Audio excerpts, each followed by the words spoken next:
Nangako ka ng pagmamahal, tas bigla kang nawala. Oo, kasama ako sa'yo. Pero yung anak ko, tama na to, tigilan. Dahil hindi pa makatulog si Rose ay umupo muna ito sa sofa na agad naman siyang nilapitan ni Sandra na nagdala ng unan at pinahiga ang mami niya. Habang nanatili si Renz sa labas ng hotel at nagmamatsyag ito, nakitang-kita niya ang mga security guards na nakapalibot sa hotel. Nagpasalamat naman ang mag-ina nang ihatid sa room nila ang kakainin nilang dalawa.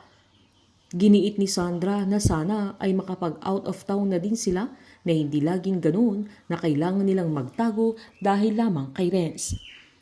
Sinabihan naman ni Rose na huwag siyang mag-alala dahil matatapos din lahat ng mga problema nila na magkakaroon sila ng pagkakataong mag-out of town na mag-ina. Habang kumakain sila ay nag-alarm ang cellphone ni Rose kaya nagtaka ang anak niya kung bakit may alarm ang mami niya, sabay tinanong niya kung para saan yun. Nagpalusot naman si Rose na nag-set siya ng reminder dahil kailangan niyang ibilin sa resto, sabay pumasok siya sa kwarto na pinaalala pa ni Sandra na hindi pa niya naubos ang pagkain niya pero giniit ng mami niya na busog na siya. Agad uminom si Rose ng gamot niya, sabay tinawagan niya si Luz para hindi makahalata ang dilaga. Agad siyang kinumusta ng kaibigan niya, sabay humingi siya ng pasensya dahil hindi na siya nakaalis dahil sa kanya. Pinaramdam ni Luz na mahalaga ang kaibigan niya sa kanya na pinuspon lang naman niya ang flight niya at naiintindihan din ni Close na walang ibang magdadamayan kundi sila na alam niyang kung sa kanya nangyari ang bagay na yun ay siguradong hindi din siya iiwan ni Rose.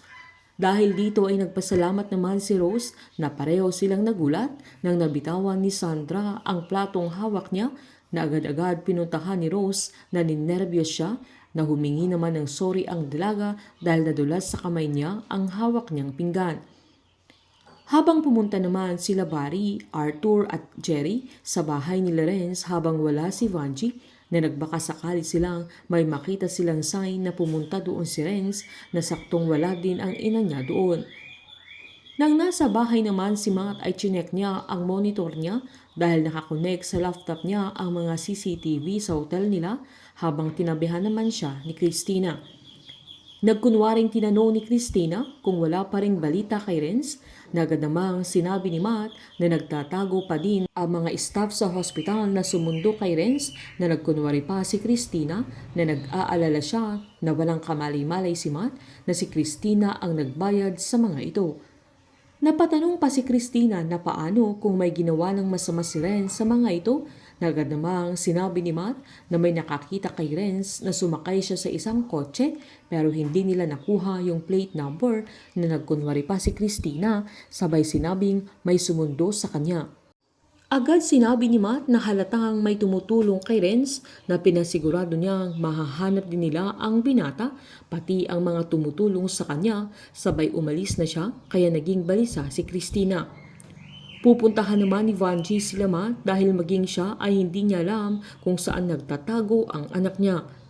Malakas pa ang loob ni Christina na magbibigay sila ng 10 milyon sa makakapagturo kung asangan si Renz pero giniit ni Matt na 20 milyon para mas magkainteresado ang mga taong magsumbong na nag-alala naman si Christina dahil dawit siya kapag nahuli si Renz. Sinabihan pa ni Christina si Matt na hayaan na niya ang mga pulis na gawin nila ang trabaho nila pero sinabi naman ni Matt na ganun ang ginawa niya pero natakasan sila ng binata. Habang nang makapasok si Renz sa kwarto nila Rose ay si Sandra ang unang nakita niya na galit at sinabi niya na ang dalaga ang ginamit niya noon para mahanap si Rose pero siya na ang hadlang para sa pagsasama nila na nagawa pa niyang i-hostage si Sandra na nakiusap pa si Rose na siya na lang ang sasama basta pakawalan niya ang anak niya.